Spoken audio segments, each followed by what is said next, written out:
Welcome back to A Celtic State of Mind. I'm Paul John Dykes, and tonight I'm delighted to be joined not only by Russell Boyce, but also by Brian Degnan. Welcome to the show, guys. Are you up for this tonight? Buzzing, mate. Absolutely buzzing. Can't wait. How refreshing is that, Russell Boyce, after last season? I spoke earlier on today about your first visit to the station. I heard it, mate. I heard you drop that in. The station, and what I meant was the studio. You came into the studio, and that was following our first derby game of last season. A lot of people were beginning to get very concerned about Celtic at that stage, and for many, many games following that particular match, Boyce, it was a painful experience. It was difficult to come on at full time and give half an hour and try and find some kind of positives. Tonight, we've come in here. The mood is completely different, Russell. Oh, absolutely. No two ways about it. I mean, last year, I think I did, let's say, for example, I did 20 Mondays. I think I came in the back of 4 wins. It was unbelievable how many times I was coming in on Monday. I was like, I've completely jinxed this. There's no way he's going to keep me on. I'm actually ruining everything right now. But I mean, the vibe right now is just amazing, man, to think that we're going to Alkmaar. I've got no two doubts about it. If this had been last season, we'd have got scalped. Do you know what I mean? There's just no two ways about it. So we're going into the game with a 2-0 lead already, which is a positive result. Typically, away goals aren't a part of it, but that doesn't matter. I still actually think we'll go over there and score the night. If I'm being honest, I think it could be a couple of nervy moments. I think they're a good side, and I actually happen to think they were unlucky not to have scored in the first leg, but they didn't. And we did take a couple of chances, which is good. I still think when you look how many shots we're creating the new Paul, week on week now, it's becoming ridiculous, the numbers. They actually didn't compute now. Do you know what I mean? It's like playing Football Manager or Championship Manager and having all the best players, and you're getting those sort of numbers, 36 shots on goal. I still think we can transfer a bit of that form into away in Europe. I'm quite confident we'll do that. I think the first half will go for them. I'm confident we'll get a goal. I'm not saying we'll necessarily win the match, but I do think we'll go through in the tie. Well, I like this positivity because, as you say, after the games, we came out during the week leading up to the following game, Russell, all season. And some people are saying, it's a bit negative. Your show's a bit negative. But Brian, it was very difficult actually to extract anything like what we're now feeling. So it's the return of the rip roaring, you know the rest, Celtic this evening. And it was interesting, earlier on in the bulletin, we spoke about Angie's approach to this game. He's going to have a cavalier approach. He's not going to defend. And I think people are looking at that for us to get the quick goal, settle the nerves, put us 3-0 up in the tie, and then get right into them. Well, is that the only way that Ange Postecoglou's teams knows how to play, Brian? I don't think it's the only way they know how to play. I think it's the only way he prefers to play. So I think his philosophy is, attacks the best form of defence. The other day I was on and I said the famous Jock Skiing quote that the best place to defend is your opponent's penalty box. And I love the fact that Ange has got that sort of attitude. But, and there seems to be a kind of constant debate about this. Although that's his system, that's his philosophy, he's no naive enough to not change it during a game if things aren't working. You saw it towards the end of the first leg of the Alkmaar game when we were tiring a bit. Kyogo went off. He stopped. He got not necessarily sat in, but he stopped trying to, play too fancy. He adapted a bit during the game, just his tactics. And I think when you make that tactical switch, he's not sacrificing any of his philosophies. He's just game managing, and you saw that with squad management with his subs. So I don't think I would ever say that's the only way he knows how to play. I think he's an incredibly clever tactician. I just think that's the way he wants to play. And I think, if we start off and we're 3-0 down 25 minutes into the game, he'll change it up. He's no stupid. But I just can't see that happening. I think the way we're taking a stranglehold on games, we're forcing the other team that they know they have to defend. And I tell you one of the other things, apart from the fact that we've been so positive on the ACSOM pod for most of this season, I would say, every single time we get the ball, I feel like we're going to score. We look so dangerous. It's electric. Every time you see Turnbull on the turn, I think we're going to score. He's going to put it in for a goal. And I've not felt like that watching Celtic for a long time. You're talking about Turnbull on the turn. It's a sight to behold. We're going to run through the team in a second or two, but here's some comments coming through. Thanks for tuning in. You're watching on Twitch, Periscope on Twitter, YouTube, LinkedIn, Facebook, on numerous pages. Yes, we are going out live on a number of different broadcasts. Pete McGregor, hail, hail. Fellow supporters from Canada, yes. A massive hail to everybody that's watching us. But if you're watching from Canada, Australia, Ireland, Japan, and various other places, we were number one in Vietnam last year, Russell. So we've got a fan base in Vietnam. I'm not sure if it's friends of yourself who live out there or if it's expats. Who knows? But the Ange effect is in full flow. We can see it in the stats on these shows. Boyce, he's been talking about dipping back into the Japanese market in January. But let's just, for a moment, have a look at the one man who we do have on our books that's already come in from the J-League. He's starting tonight. He's starting in what I would call my preferred centre-forward role with Christie out left. Are you happy with that? Yeah, I think he's far more effective there. I mean, I know he's not actually played badly when he's been out wide, but you only need to look at the number of goals, the number of opportunities, in fact, more importantly, that Kyogo is either on the end of or involved in is quite frightening when he plays through the middle. I just think he's definitely, he can be the focal point of the side when he plays there. He's someone that, you know, is offering runs in completely different ways, manners and means that, you know, the runs that he thinks of are completely outside the box sometimes. And at times the ball won't go to him, but he'll take defenders with him. He's creating chaos in the opposition box. You know, even when we've got the ball in our own half, his movement off the ball. And that's why I can't wait to get to Celtic Park, just to kind of, I think Laura was doing player cam with Turnbull. I would like to do that with Kyogo, do you know what I mean? And kind of just, I remember it was an Old Firm game that I was at, and it was called the Old Firm then before anyone gets their knickers in a twist. I'm sick I of that. almost heard the klaxon. The klaxon almost went off there, Russell. Over all that as well. You cannot ram it, honestly. Calm down.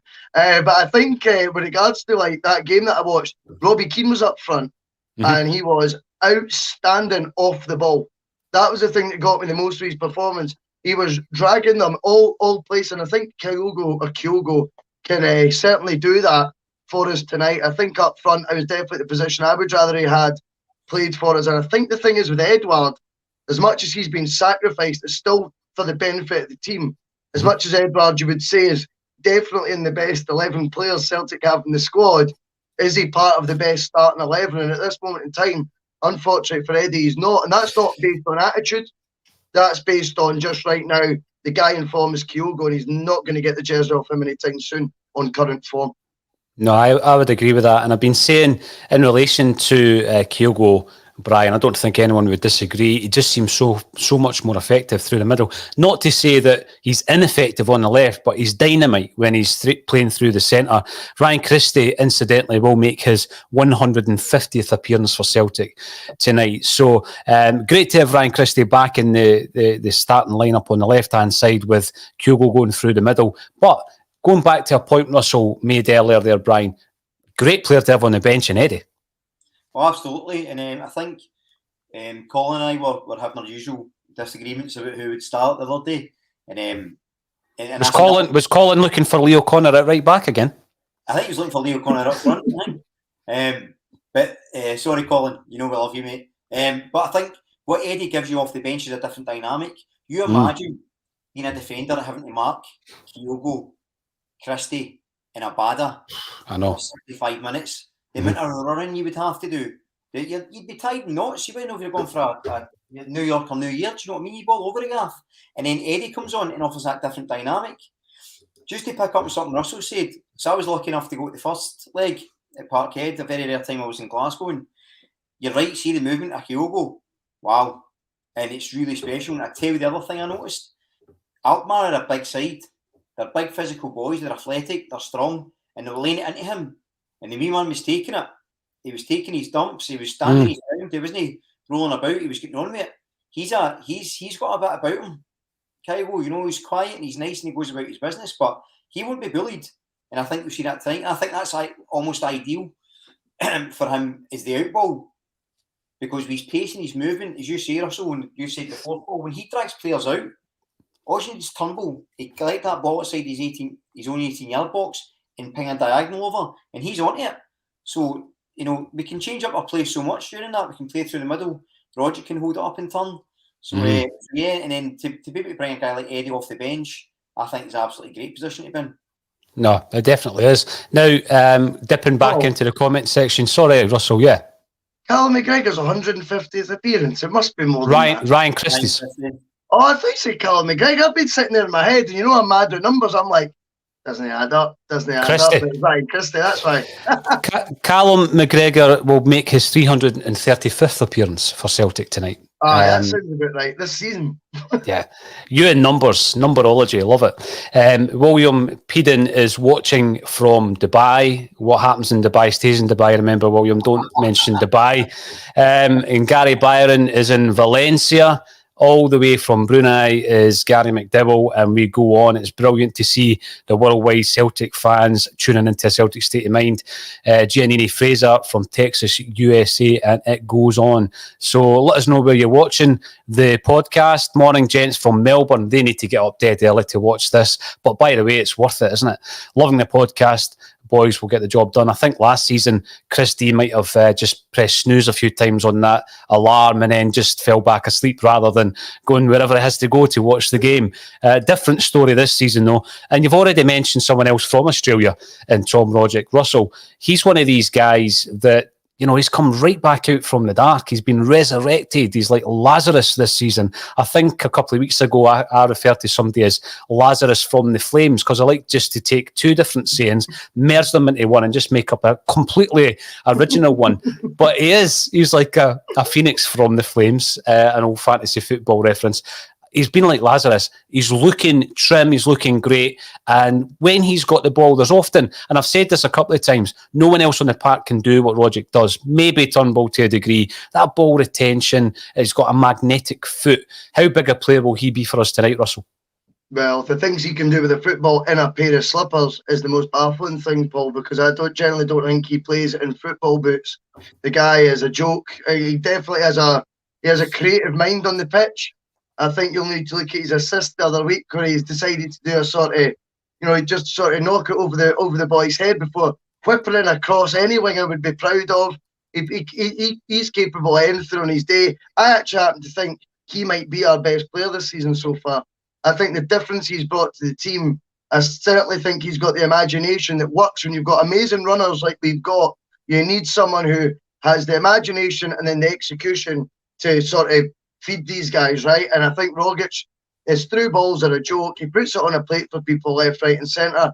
And he's a footballer on a wavelength that is superior to most. So when intelligent runs get made, because like I'm saying, the front three don't just make runs for the sake of it. That's what's been so refreshing about Kyogo. Everything's very deliberate, even though to the outsider's eye, it might look like, he might just be a wee bit, sort of running about, like a loose cannon, but he's not, or whatever the saying is. But he's not at all. It's all very. What is that saying? We're just making things up, mate. Brilliant. Headless chicken. What did I say? A loose cannon. You are a loose cannon. That's me. So it might look like he's doing that, but it's all very deliberate. And then you need someone who can pull the strings and an architect to be able to sort of feed the supply line to that. And I think Tom Rogic has been my player of the season so far. Well, that's a big shout. Brian, the one thing I would say is there was a moment last season, I think it was against Livingston, where we had a throw-in and we were playing with 3 number 10s and they were all standing within about 6 yards of each other. It was Turnbull, Rogic and Christie. And I made the point that night, you cannot play with 3 guys in the same team, and just managed to do it. Yeah, and I think I remember when sort of Rogic came back into the team, and I can't remember the first game. I think it might have been the Dundee game, and it was, or maybe I'm wrong, but it was Turnbull, him and McGregor for the first time. And I distinctly remember thinking, I don't know how that's going to work. The dynamic doesn't seem quite there. And I tell you what, I was delighted to be wrong, because wow, the way Turnbull's going to be able to sort of drop back and ping those long balls, he's just thriving in that position. McGregor's the workhorse in there. You've got Christie and Abada working their socks off. Fullbacks coming in and absolutely tearing it up. So guys like Rogic have got that piece of magic. They've got that time to do what they like. But I tell you what I've been most impressed about with Rogic is it's the defensive side of his game. Defence, I don't mean winning the ball back. I don't mean, jumping up winning headers, because there's more than one way to defend. The way he defends is taking that ball in while we're under pressure, taking it in, taking players clean out the game, retaining it, and then just picking a bass and releasing the team. He's been absolutely exceptional at it, and I actually think he's a really good out ball for us now. Yeah. Because he's got the stature that you can pick him out for a long ball. He can hold it up. You can't possibly get the ball off him. It's glued to his feet. And he's got the skill to pick out an accurate pass. He doesn't just lump it. So I think that's a part of his game that I've been really impressed by. No, you're spot on, because remember the concerns we had about some players not having what you would look upon as traditional defensive qualities. And I think one of the players that was mentioned when we were looking at that was David Turnbull. But I think similarly with Turnbull, Brian, he does what Rogic does. He just retains the ball, and you can turn defence into attack. It's great to watch, and you just know he's going to dink that ball. The Turnbull dink over the top doesn't always come off, but before you know it, you're on the attack, and the transition has been completed. Now, Jim the Tim. Come on the hoops from Era, yeah, absolutely, and keep them coming. We've also got Lovett saying he's happy that Kyogo is through the centre. Russell, you made a bold statement in that Rogic is your player of the season. Do you think Kyogo will add to his 6-goal tally that he's already at so far? Just in general, or tonight? I mean, tonight. Tonight. There'd be some fall off if I didn't do it in general, but yeah, tonight. It'd be no, I'm only kidding. Tonight would be nice if we got a goal again. I think him through the middle, as I say, he's more than likely to. He's our most likely goal scorer on the pitch. But the thing is, that's not saying all that much either, because I also likely think Gabada could chip in with a goal. Ryan Christie's goal record at Celtic's outstanding. Tom Rogic, the man for the big occasion, the player of the season so far, the whole 7-game season. But I think definitely there's an argument for Kyogo to get one tonight. Someone's going to score for Celtic, and I think right now the beauty of it is options that we've got up there. But going by the goal record Kyogo's got so far, you wouldn't bet against it, would you? No, you're right, and you're talking about someone will score. I wouldn't bet against another couple of players who haven't really been mentioned. In Lilo Bada, I mean, his goal scoring record's been impressive as well. People keep saying, he's only 19-year-old. It's unbelievable. If he came through the ranks and he was performing at this level, you'd be thinking we've got a wonder kid on our hands here. And I think it's been a tremendous signing. He's been a revelation. Callum McGregor, well over 300 appearances.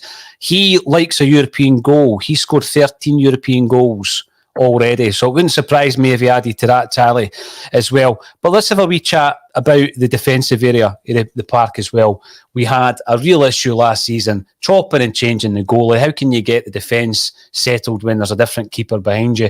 For 3/3 of that season, Conor Hazard, Scott Bain and Barkas were all in goals. None of them really convinced myself and many of the Celtic fans. So we've gone out there and we've plugged that gap. We've plugged that hole, Brian, by bringing in Joe Hart. Now, the amount of experience that he brings is unbelievable when you look at over 550 career games, club games. He's played plenty of games in Europe, over 75 games in Europe as well. And this is his 7th appearance, but he's given Celtic a solidity at the back and a leadership at the back as well, isn't he? Absolutely. It's one of the things that I remember when he was first linked with us. I'll be honest, I wasn't overly excited. I wasn't sure how it was going to work. But in his first couple of appearances, interviews, his attitude seemed spot on. The fact he's took a pay cut and just his impact in that back four. He's talking players through games. He's telling them when to go. I don't think we've conceded for a set piece yet, which is something of a miracle when you consider how bad we were last season. As I say, he's such a good way of organising. And one of the key things about Joe Hart, and it's something I was worried about initially, because Ange likes that sweeper keeper, and he likes the keeper to take possession and be a wee bit higher up the park, almost at the edges of 18-yard block all the time. I was concerned how he would be with that. But because of the way he plays, he's only taking a 5-10-yard pass. But where he's really good is he knows when to just lob it. He's got that experience to go, right, this is how I want to play, but it's 2 pairs, let's lob it. So he's a really strong character. He's got that experience to make that decision. He's not looking for permission. He's not, doing it in spite of himself. So he's fitted in excellently, and I think his qualities are really shining through. They definitely are. Some people were a bit apprehensive. I remember when the name Joe Hart started appearing on our own WhatsApp chat group, Russell, and it definitely divided opinion. He's come in and he's done, for me, a tremendous job. You look at the fact that we've spent so much money on Barkas, people still going about Foster. It's been a signing from hell, really. He's had a nightmare time of it, has Barkas. Do you think we'll be able to offload him within the next 5 days? Because it's quite clear, not only have we got Joe Hart, but we've got enough backup here. Here's a guy on fairly big wages. He's cost us a lot of money, millions of pounds. Try and get him away back to maybe a club in Greece, although he apparently would prefer a move to Italy.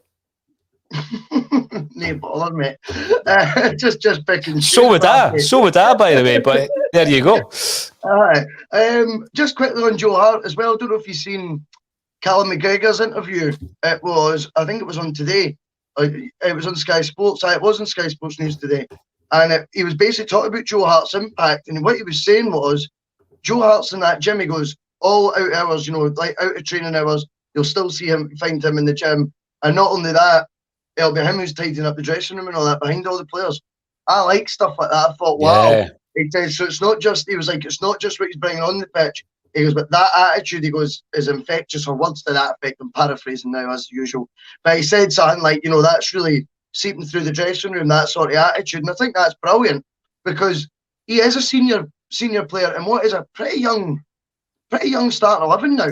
The age is a young team, and I think when you've got the average age of the team's young, so I think you've got someone like Hart who's, obviously I think 33, 34 now, and you're looking for him to kind of be that example, especially with the vacuum that's left with someone like Scott Brown, who was a real senior pro who definitely was showing the way for a lot of youngsters, including Callum McGregor's jumping header before the game starts. I don't know if you've noticed him do that yet. Well spotted.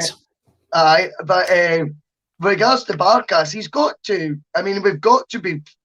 I wonder how hard we're trying to push him out. I mean, surely that is something that is of immediate concern. He's going to be in a handsome wage when he comes in for £5 million. I've seen something about 12 grand a week. I find that fanciful. I don't think he'd have left his homeland as a Greek international. Why take the risk of going to Celtic for 12 grand a week? That's probably not too far off what he was getting at a team that competes for the Greek title every year, competed in the Champions League with. I would estimate he's on closer to the 20 mark. And I think... I agree with you, mate. No, I agree with that because, international player and £5 million fee. So you're looking, and I know it's not an exact science, but you're looking at a Yeti and you're looking at the wages of Yeti on. Why would Barkas only be on 12 grand? I would expect him to be on at least the average for a first teamer, which is 16 grand. And then above that, obviously the higher earners. So it's not really about completely getting him off the wage bill, because that won't happen if we get him loaned out. I mean, there's always an agreement between both clubs.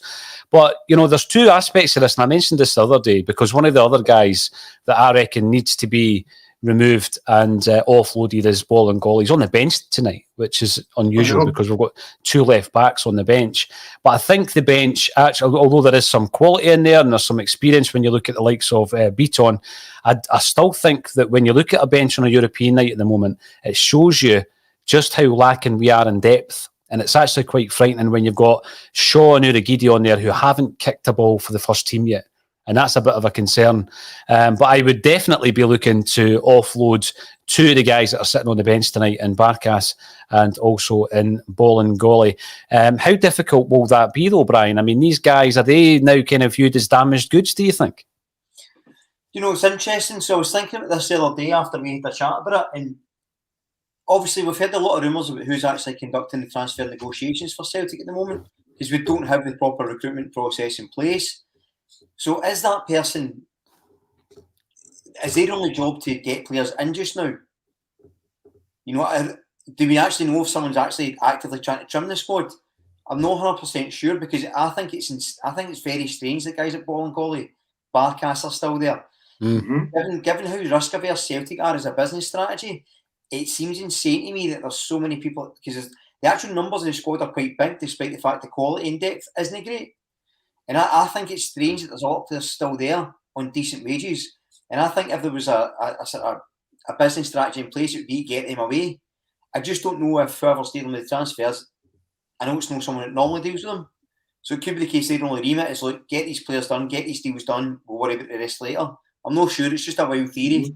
My other concern about Bolingoli is that, and I said this before as well, I don't know if they're going to make him, if they're going to basically say, you know, you're not getting another, I know we're getting the boys' scales, but the question marks are whether he's going to start, if it's going to be a project, if he's going to be a centre half, we don't really know.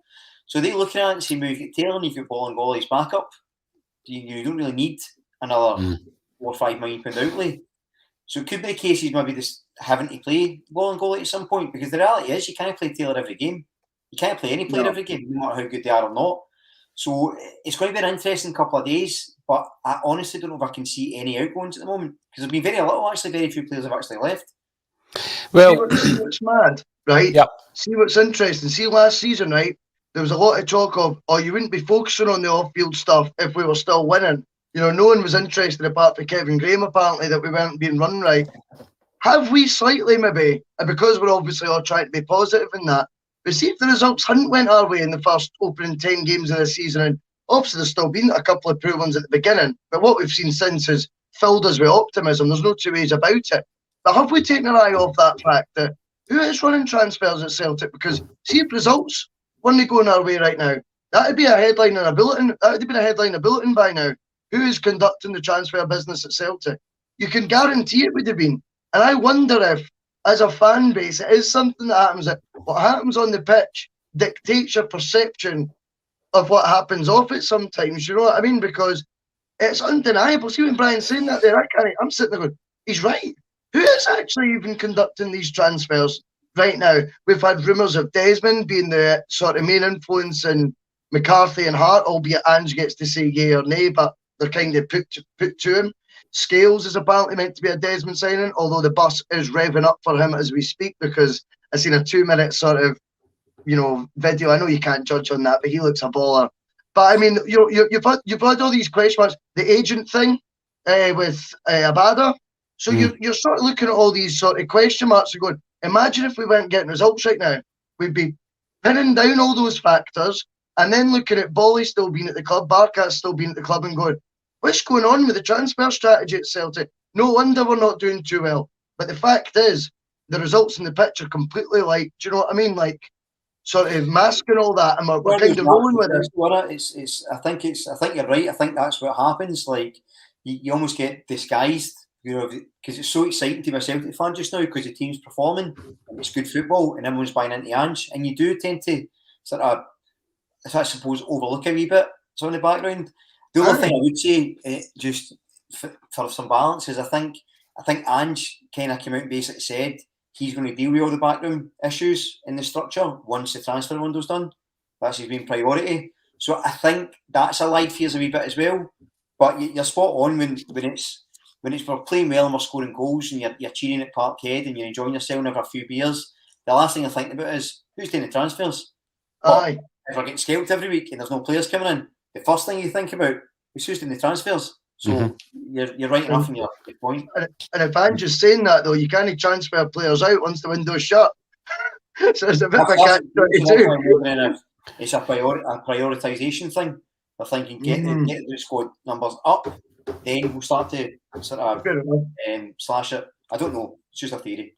Yeah. Now the action is underway. AZ Alkmaar have kicked off. We are not going to be discussing the game live because we tried to do that a few times last season and the stream was slower than the text that we were getting in relation to goals coming in. So we will go and join the action. We'll be back at half time with Russell Boyce and Brian Degnan. Thank you everybody for joining us on A Celtic State of Mind.